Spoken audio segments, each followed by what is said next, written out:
What is up, boys and girls? This is Glenn here once again with another rope rage video, and today we are looking at the boxer step. The boxer step being probably one of the most common, one of the most popular jump rope techniques, one of the most age-old traditional boxing techniques with a jump rope. We're going to break that down, we're going to look at how to do that, but also later in the video we're going to have a look at a more advanced version, which we'll call the boxer stance step. A bit trickier, a bit more demanding, but it will be for you when you get a bit bored of the boxer step. Quite an elementary technique, you need to have the fundamentals down, but we're always trying to improve and expand our skill set. So that's going to be it. I've got to give a shout out to Ramad Orpheus for requesting this video. He sent me a message on Instagram. It's taken me a bit of time to kind of schedule this one in, but I'm happy to be doing it now and getting this out there because a lot of you have requested it. So big shout out to Ramad, thanks for that. Keep the requests coming in. A bit hectic right now, but I'll do what I can to work them in, get those videos done and get them posted for you guys. And of course, if you're not following the Instagram account, what the hell are you doing?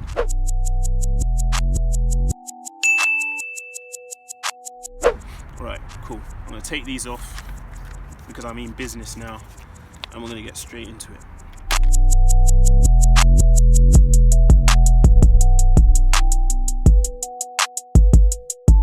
Important thing to start with is, and I know it's boring, I know it's fundamental, but it's important. We need to have a good single under. Okay, so do some single unders, get into the swing of it. We're not only doing this to warm up, we're doing this because for the boxer step in particular, you need to be very aware of your posture. You need to have a solid reference point. So bear with me for a second. You want to imagine that you've got a straight line running from your head straight down through to the ground, basically splitting the body in half. And what you're going to use is that reference point is going to be your center.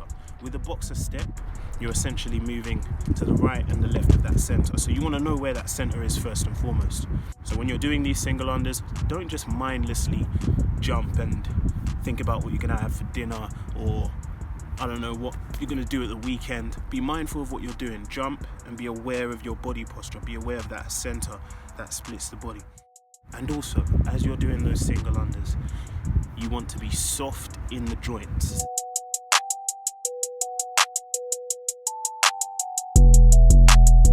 This is something I've spoken about on the Instagram channel just this week actually. I put a few posts out on this topic, which is being soft in the knees. This means when you're jumping, don't be too tense. Allow the knee to flex. Allow yourself to be relaxed in the jump. That rope's not going to kill you. It might hurt for a second or two if it hits you, but that will be it. So there's no reason to be all tensed up. Okay, try and get as relaxed as possible. When you're doing the boxer step, you're going to need to be softer in the knees as you flex, as you're jumping to the left and to the right and shifting your weight. So get softer in the knees.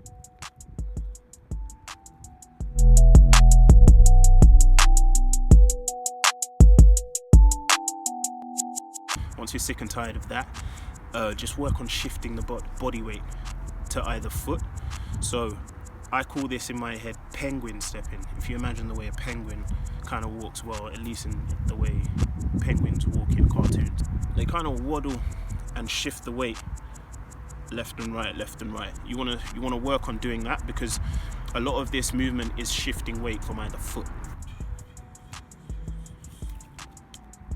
Probably the trickiest part is working on the feet, the footwork.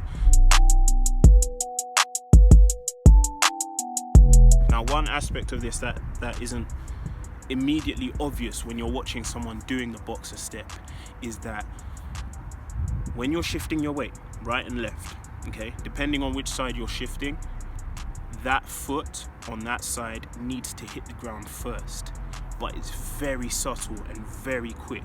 So if you're shifting weight to the right side, the right foot hits the ground just before the left foot, so the left foot kind of follows. and vice versa. If you're on the left side, the left foot touches the ground just before the right, okay? So what I'll do is I'll start this boxer step in super slow motion and then speed up so you can see what I'm talking about. And what you'll realize is as I speed up, you can barely notice that one foot is touching the ground before the other. But when you slow it down, you can see quite clearly that on the right shift, the right foot touches the ground first. On the left shift, the left foot touches the ground first.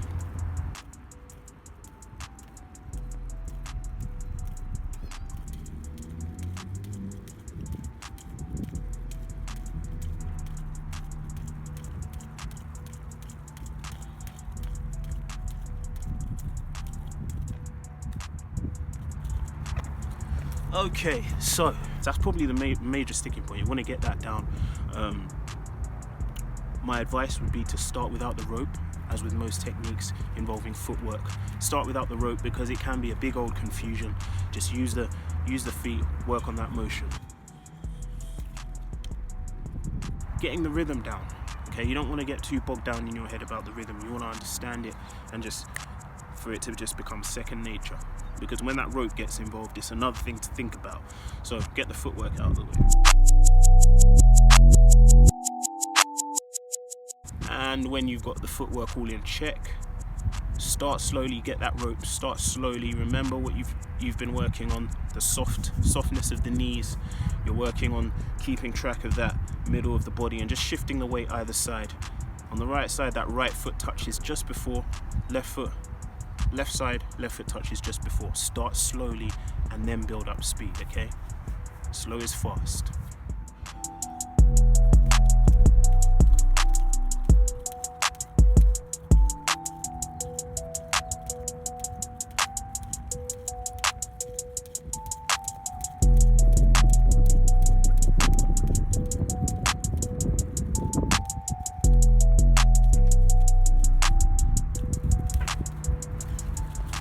Next, and this is by far the fun part, once you've mastered that boxer step and you're a seasoned pro and you want to step up to something a bit more challenging, we can go into the boxer stance step. So it's pretty much the same principle of weight shifting between your 2 feet and between your 2 sides, but you're going to adopt an actual boxer stance that you would see in a boxing ring. You wouldn't necessarily see someone in a boxing ring sort of shifting feet from left to right like this. No, you'd more likely see a more side-on stance. Normally if you're right-handed, you're going to have that right foot back and left foot forward so that you can use your left-handed jab. And the aim is to transition your boxer step movements into this boxing stance.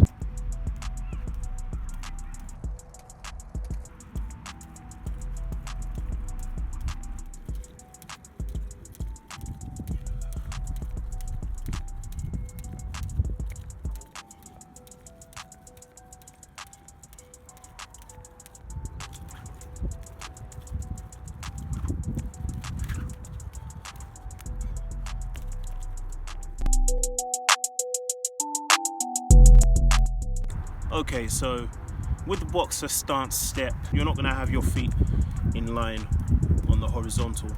You're going to have one foot slightly in front and one foot slightly behind. Okay, if you're right-handed, best way to start off with this is to have that right foot behind, left foot in front. The left foot is going to point straight ahead. The right foot is going to point slightly out to the side, so you've got a nice balanced stance. And similar with the regular boxer step, you're going to work on shifting your weight, but it's not quite going to be left and right. It's going to be slightly forward and back, slight rocking, similar to how you'd see Bruce Lee moving around as he rocks back and forth off the feet. But you're rocking back and forth off that front foot onto the back, onto the front, onto the back, and so on. After you've done that for a little while, you're then going to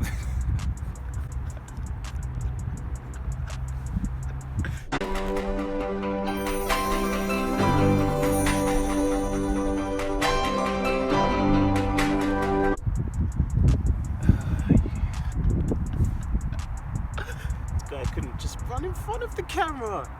Just run in front of the camera, buddy. Not behind it. Oh well.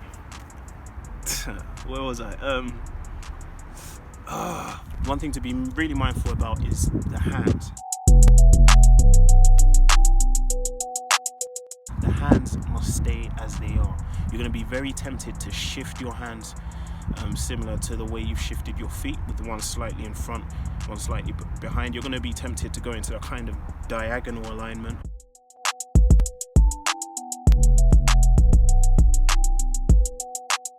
Be mindful of that. You don't want to let the hands slip. You want to keep them horizontal, even though your footwork might have changed. It's important to keep the hands as they are, because that rope needs to carry on rotating. It's just the footwork that changes.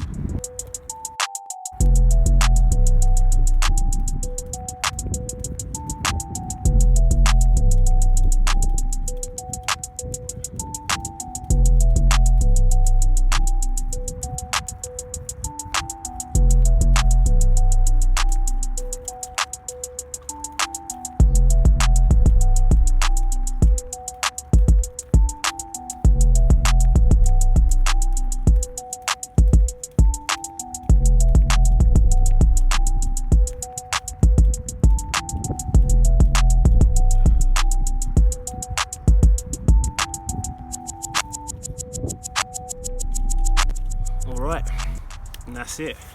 That is about it for the boxer step and for the boxer stance step.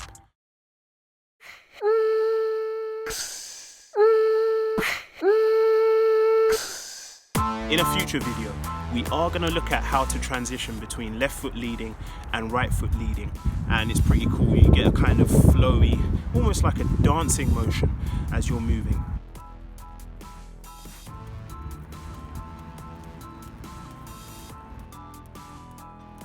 Quite cool to look at, quite relaxed, a little bit tricky to get, but we'll go into it in that video, so look out for that one. Appreciate you taking the time to watch this video. If you found the video helpful, do not simply click off the video and go about your day. Please do drop a comment down below, hit that like button. Any comments for any future tutorials, I'm all ears to them. I'll get onto them as soon as I can. I assure you, I make a little note. I have a little notebook at home that I make note of every single video that I need to do. So drop those comments in. Of course, if you want to see more of these videos, please do subscribe. They'll be rolling out pretty frequently. So hit the subscribe button, hit the notification bell so you don't miss the video, and that's about it. I appreciate you taking the time to watch the video, and as always, all the best with your training and stay raging.